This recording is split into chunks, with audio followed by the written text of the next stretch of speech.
a whole year as a writer, my first year as a writer, and we sure learned a lot. And today I want to talk about the main things that I learned. The things that I learned in terms of my identity, the things that I learned in terms of my writing process, the things that I learned in terms of my writing schedule, the things that I learned in terms of posting here almost weekly during the process. So let's get into it.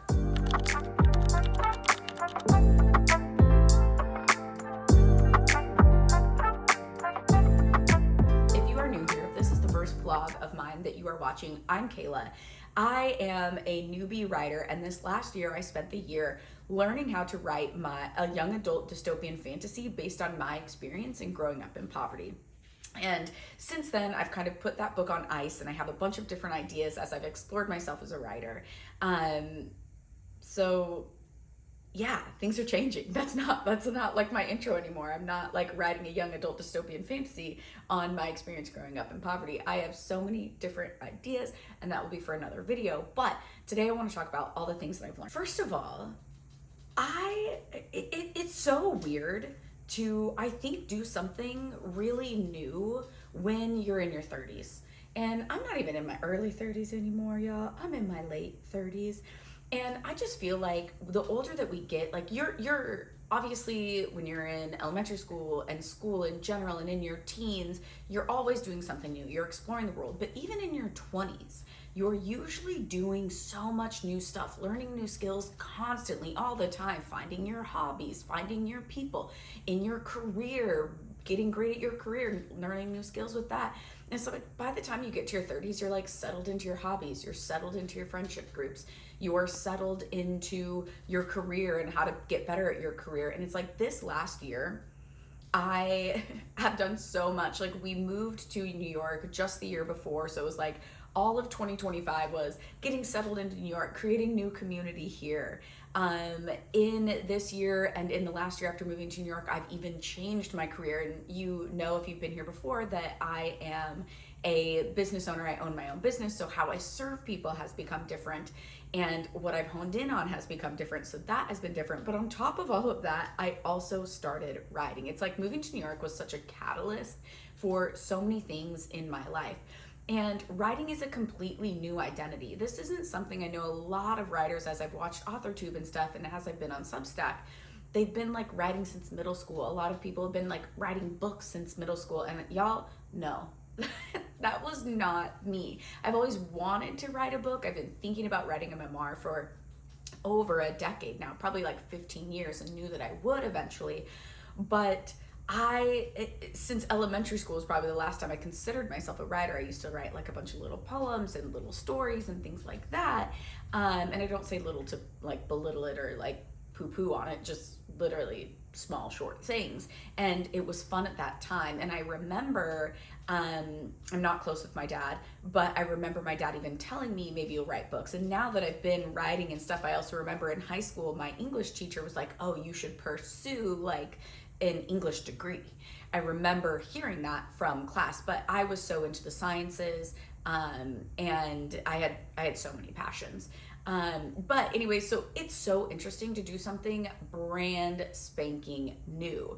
And I realized that for me, that creates so much learning about myself. And it was really challenging. It was a really challenging year. It was very fun because I looked at it, and if you watch some of my old videos, I talk about it, like becoming a writer was an entire science experiment. It was like, take action, get data, pivot, add, like change your thesis, like change your experiment, do the experiment again after you've had more data. And so this year I've gathered so much data about myself as a writer. First, my identity as a writer. As I've gone through this year, my identity has like warped and changed. I've tried on different, like if identities were crew neck sweaters, I tried on different ones, felt the one that fit for a little bit, released some, kept some, changed different parts of them. And I think one of the things as we went through this was thinking about why I'm writing. And that actually changed throughout my season as a writer. I began writing because I wanted to share a specific story. I wanted kids to feel seen, kids who maybe grew up like me to feel seen when they read my books. Then it kind of became this thing where it was like, oh, I just want to be a writer. And so then I just started writing for the writing of it. And I was like, oh, I want to write fantasy because that's what I've loved. I want to write a book that will become a bestseller. I want to write a book that millions of people will want to read. I want to write a book that creates like a cult following, a good cult, not a scary cult. You know what I mean though. And then I got caught up in this like writer identity of just being a writer. And then as I was kind of feeling that, I kind of started falling out of that because I'm like, wait, I actually don't want to be that person. I don't want to be just a writer for the rest of my life. I realized as I started learning about writing, because I started writing for the first half of the year with no skill, no training, whatever, just like going out of my brain. And then later in the year, I started watching like the Brandon Sanderson lectures, and I was like, damn, I love listening to him. Like, he is a writer and he knows writing so well. And I realized like, I'm not a writer. We're all writers. And I'm not saying this as in like I'm excluding myself from the writing community or something. I am a writer, I am an author, but I'm not a writer in the way that I'm obsessed with the craft and that I want to study the craft so hard. And I'm a writer because I have a story that I want to tell. I'm a writer because my purpose in writing is not to just like make a bunch of books and sell a bunch of books, which that would be great. But my purpose in writing is to make kids feel seen when they read my books. The purpose of my books is for kids to learn thinking skills, open their perspective about the world, see the world in a different way, see themselves in a different way when they read my books. And so that's how I feel about being a writer. I don't know that I want to be obsessed and talk about like plot lines and things like that. I will say that as a reader, I have always been obsessed with character development. And if a book does not have good character development, I'm like, was it a book at all? So in that way, I am really excited about that craft as a writer. But I just think I tried on these different identities, and really it comes down to my purpose of why I want to write. And then also, how much of my time do I want writing to take? Like, I thought for a while that writing might be my career. And I was like trying that on. And I realized that's not what I want. I realized I don't want a career. Like, I was kind of doing that romanticizing, like just traveling and writing and just like scheduled to myself and sitting in cafes and writing. And it's like, I love that. I think it's so fun. And that's not all that I want. There's so many other things that I want to do. And so I want writing to be like a part of what I do. And I have really big dreams, and I will share them soon. I'm starting to share them publicly now, like with friends. And I just shared some last night. With our friend who owns the wine shop. We went, yesterday was Christmas, today's the day after Christmas, and we went and took her lunch because she was open, and we just sat and I told her my dream, and she was like, you know what, I see that, and I don't think that's a 10-year dream, I think that's a 2-year dream. She like really believes in me. And so I do think that I will start sharing these like big things, as if you've watched the last few videos, I've kind of gone through my purpose and remembered who I am and my point of being on this planet. And so writing books, authoring books is going to be a fraction of that. I don't want it or need it to be the whole thing. So who I am, my identity, was one of the very first things that, or not one of the very first things, but one of my biggest learnings. The next biggest learning was not to control writing so hard. And this comes through in a couple different places, like my schedule, my process, all of that. But just in general, not control writing so hard. Writing sometimes flows so easy, and sometimes it is really difficult. And I think I'm not going to force myself. I love that I haven't forced myself to sit and write when it hasn't come easy. But to just know and understand that. I think that was like a big learning that I had. Like, I think at the beginning, everything just flowed. And then when you get to the editing process, you're like, this is a puzzle. And to know that there are the enigmatic parts of it that you just can't figure out in that moment. It feels like it just is escaping your brain, and that's okay. And I could just come back to it. So writing is a roller coaster in a beautiful way, and just understanding that, I think, is really helpful. And I didn't feel like that ever got in my way. I didn't feel like I didn't understand that. I feel like I came into it with that expectation since I was making this a science experiment. But that's one thing that I'll take with me when I go into the next part, my schedule. The third thing I really focused on this year was trying to figure out my schedule. And I was really trying to force making time. There's like 3 or 4 videos that I've made with you about trying to figure out my schedule. And I think part of that, the reason why that was hard was I had to flex to that piece right before. Sometimes writing flows. And when writing flows, you're like, yeah, then I can write every Tuesday, Thursday from 9 a.m. to 2 p.m. because it's just flowing. And then there's other days where you're like, well, Tuesday sucked because I sat down to write and I did like 40 minutes of stuff. And then the rest of my day was supposed to be a writing day and it's not, right? So it's like, so then I just did business on that day. And then I started blaming that day on, I did business, it got in the way of my writing. But really what got in the way of my writing was that it wasn't a flowing writing day, and that was okay. And so my schedule, I think the thing when I'm moving into 2026 is I want to make space to write. I think that and what I've loved is following my inspiration. Just when I feel that inspiration, when I feel that flow, go and do it. And I've talked to my husband a lot about this, where it's like, sometimes I'll look at him and it'll be, 6 p.m. and I'm like, hey, I have this idea. Is it okay if I just go kind of work on it a little bit? And he's like, yeah, go. And I want to allow that even more, to just allow writing to be free flowing. And I think because I'm not making writer my identity, like my one job, I'm not worried about putting it into a schedule. So allowing that to happen. I will say this, I do want to continue, and we'll get into this later. It's one of the other points that I want to make, sharing with you guys. And, so I do think there will be some structure in that I will write at least once a day when we share and I vlog about it. And not once a day, once a week. But on top of that, outside of that, I want it to be flowing. But I think I just learned that for me, not you, because we are all different. And I actually really want to know what your writing schedule is, and how you approach this. Because I do think for people who want to be writers, it feels different for them. It feels different in that you do want to write every day. You are making it, you are like creating a routine that gets you into your creativity and stuff. But for me, it's like when my brain lights up, that's when I go and when I work on it.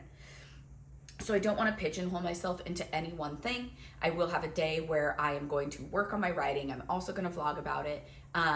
Try to work on my writing at least, I'm thinking with that flow twice a week, but allow myself just that space to get into the flow. I am planning on having like client meeting days on Tuesdays and Thursdays. So those are not going to end up being writing days. And I think when I'm thinking about client stuff, I don't get into the flow of writing. Like, it's very rare for me to be thinking about my clients and be like, oh, I feel like writing out a chapter. I might come up with ideas and I write down my ideas. But so I'm seeing that my brain isn't even like desiring that. So they're not really getting in the way of each other in that way. But what I do have to do in order to get into that flow is create open time in my schedule.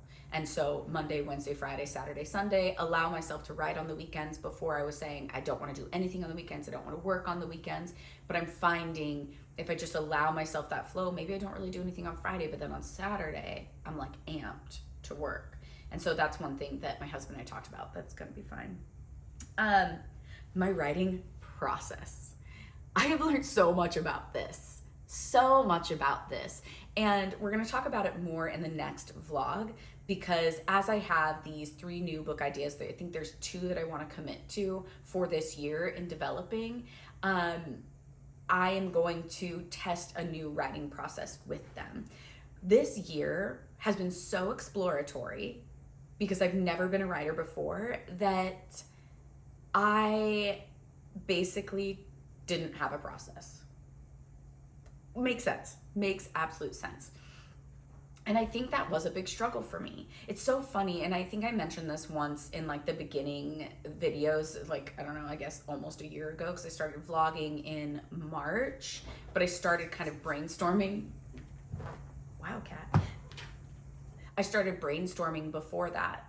I really went into this with no plan on how to create a book. And that is like the exact opposite of how I am with everywhere else in my life. I am a list maker.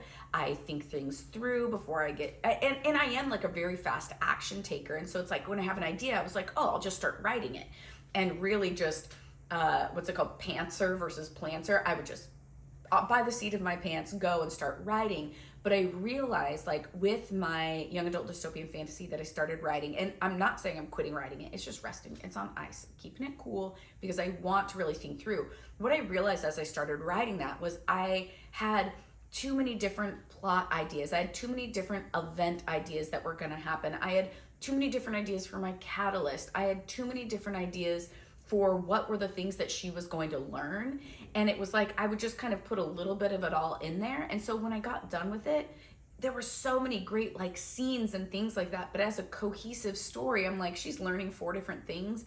But because I did 4 different things over the story that she was supposed to learn that were supposed to be kind of her B story, it wasn't very clear. And then because I had a bunch of different types of events in it with different types of characters, the whole like even the A story felt unclear. And so I think because I didn't plot through like what is the thing I want her to learn the most, because it was also my memoir in a way, I was like, I learned so many things. And so I learned so much about that. But my process, I think what I want to try is I want to try planning more with my new book ideas. I want to plan out what is the thing the character learns? What are the ways that she learns this? I want to kind of like chapter by chapter almost, I think, plan what is each chapter gonna be. Like, how am I gonna show that she's learning these things in these chapters? Then I want to go and write that. Like, I want to first draft plan, second draft plan, third draft plan before I ever start writing this year. That's what I want. Something else that I've learned, and I think this is one of my biggest favorite learnings, came from thinking about this process and thinking about what do I want my character to learn? What do I want to be the thing that she takes with herself? Is because I was writing a book based on my life, I learned so much about what I learned. I also learned so much about when I learned it.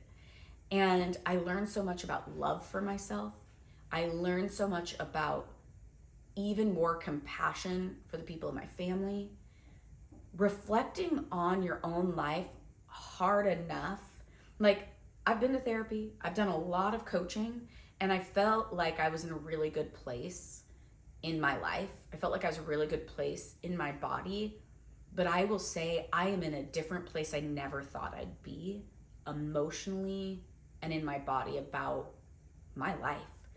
I think I shared with you guys that I went back to Oregon and I visited my mom, and I loved that so much. And I felt so different being there than I ever have before. I used to feel so much like I didn't fit in, that I just felt like not a part of it, and there is still like a rift between me and my siblings. I recently got a message where it's like one of my siblings had said something that basically was like, you are different than the rest of us and we know that and we don't like it type of text. And so I felt that for so long. But when I was back with my mom, I just felt this grounded, settling, happy, contented, such good feeling to be with her. And that felt so good to me. And I think as I've written this book, one of the things that really came to my mind is I was writing this book about this girl who was experiencing a life that it was hard, right? My life was traumatic growing up, things like that. I learned that in therapy. And we were really poor, and that was really hard. But as I was writing this, what was a big struggle was that I would try to write these feelings that this girl had, where she was feeling so excluded and so different, which was true from the other people around her because she didn't have money. Like, that was something that was on my mind. But the truth was, like, as I was writing all of these scenes, I was like, there was so much fun in my childhood. I had so much fun in my childhood. Like, even as I've talked to some people and things like that, like, this book was not about my young childhood where I lived with my dad. Like, my dad had a temper, my dad was physically abusive, but we had fun, we explored, we went camping, we did all of these things. And like, I would think about these scenes where it's like, I felt like because my mom had to work 2 or 3 jobs and was working like all of the time, I would often feel like that meant she wasn't around. But it's like, there were still moments where she loved and cared about me. And as I was writing this book, I just felt like a forced exclusion of like all of these happy memories. And the more I forced like not to write them into the story, the more I realized how many there were. the more I realized how much like I loved my childhood. And I think what has happened and what I've learned, and to get really deep about what I've learned this year, is that so much of my childhood was not even realizing what my childhood was, in the way that I was a happy fucking kid. I had so much fun in the way that I grew up. Yes, there was a lot of scary things that happened. Yes, there were a lot of things that like shouldn't happen in a kid's life. But even without that, I was a really optimistic, happy kid enjoying so much of life. Like, I think I enjoyed every single day. And yes, parts of days might have been bad, it might have been scary, and things happened. But I enjoyed so much of my life. I think it wasn't until later that I started seeing my childhood as problematic. Not until I was an adult and started seeing, oh, this is why I think about money this way. This is why I think about love this way. This is why I don't have great love relationships, or this is why I can't deeply care about myself, right? But I didn't learn those things until I was an adult. And I think when I was writing this book, I was putting those adult feelings into a youth story. But I didn't have those feelings then. And I think that's what made writing the book really hard. But then recognizing that made me realize so much about myself. It made me not as angry. It made me, and I wasn't even angry anymore, but whatever like was still living in me based on that, whatever needed to be healed, and I hate the word healed, but like I felt like it dissolved. Those last shameful, like I don't feel shameful anymore, regretful, resentment. I don't hold resentment at all anymore for like my parents, my experience, and it feels so amazing. And so part of me feels like that's one of the reasons why I want to put this book on ice, because I was even writing the wrong emotions into it, the wrong learnings into it. She wasn't learning that stuff then. And so I need to kind of rethink again, if we go back to my identity as a writer and my purpose as a writer, I need to rethink how I want to present that book. And so these new, as I found that purpose, these new book ideas, I think show that really differently. I have 2 book ideas, one that are both like beginner chapter books that I shared in the last vlog. And those both show those lessons that I learned in that time, which weren't these big lessons. And I came up with a new book idea just over this holiday break, and I've already started like planning it in depth, and that's what I want to go over in the next vlog. But where those lessons can be learned, but way more fictional. So I'm so excited about that. Like if my only lesson, like let's pretend I never publish books, which I totally want to. If my only lesson in being a writer was to feel the way I feel emotionally inside about my childhood, about my life, about my family, like dissolving those last pieces of resentment and just like buffing out all the tarnish, that's how it feels. If that were my only purpose in writing books in 2025, like I will absolutely take it. It was better than any therapy could have ever helped me. Like, it felt so good to see those things, understand those things, and feel this way inside. It feels so, so good. The last thing in part of writing that I've learned was that I love sharing it on here. I actually had a thought, and I was talking to my husband as I've gone through and changed my business, because I'm like, I'm only doing things in 2026 that are aligned with my purpose. I'm not spending any time, like I've closed down other offers that were making me money, and was like, only things aligned with my purpose, that's it. Like whatever is on my highway, there can be different lanes in my highway, but it's got to be aligned. I'm not exiting, I'm not doing side roads, I'm not doing any of that in 2026. And so one of the things that I was like, oh, well, with my purpose, my ideal audience is not other writers. And so I thought about no longer vlogging. I thought about being like, 2025 was fun. I am planning on starting a new YouTube channel. And I was like, and do I want to continue to put the effort into vlog? Because like obviously I have to record, I have to edit, I have notes, like all of these things. But what I've learned is I love this place. When I thought about getting rid of vlogging, it didn't like give me a relief feeling of like, oh, I'll have more time. I was just like, that feels kind of sad. I love exploring this journey. I love exploring it with you. But what I realize is my favorite part is when I get people commenting. When you guys comment and tell me, what are you working on? What are you writing? Just even on this last one, I asked people, I was like, what are beginner chapter books that like you love and your kid, and like people were even like, my kid loves this and this and this. And that's what I want out of 2026. So in 2026, I'm gonna keep vlogging, but I feel like the only thing I don't like about this vlog is that it's only about me. So in 2026, we are gonna change this up, and this is gonna become, yes, I'm gonna share my story, but I'm gonna view this as my digital writing community. We are gonna sit down and we are gonna do like a writer's workshop every week, and we are gonna work on something. Then we're gonna talk about the topic, we're gonna work on it. That either means I'm gonna be actively writing, or next week I'm gonna be planning. And then we're gonna talk about, how did that process go? What did I find for myself? And I want to know with y'all, I want to know with you guys, what is it that you are doing? I want you to work on it too. I want it to be something that we talk about together and that we grow our writing together, because learning from you and hearing from you makes me motivated, makes me excited, and like being part of a community feels freaking good for me. So I know it does for you too. So that's what I want this to evolve into. This is gonna be like our digital writing club for newbie writers in 2026, starting next week. So I'm really, really excited about this. So in 2026, I'm gonna keep writing. Writing is gonna be one factor of what I do, and I want to keep sharing with you and make it more collaborative. And in 2026, I'm going into writing with such a different perspective of who I am as a writer, the stories that I wanna tell, why I wanna tell them, my purpose and my identity, and I can't freaking wait for it for us. So comment below, what are you leaving behind in 2025 and what are you taking with in 2026 for your writing?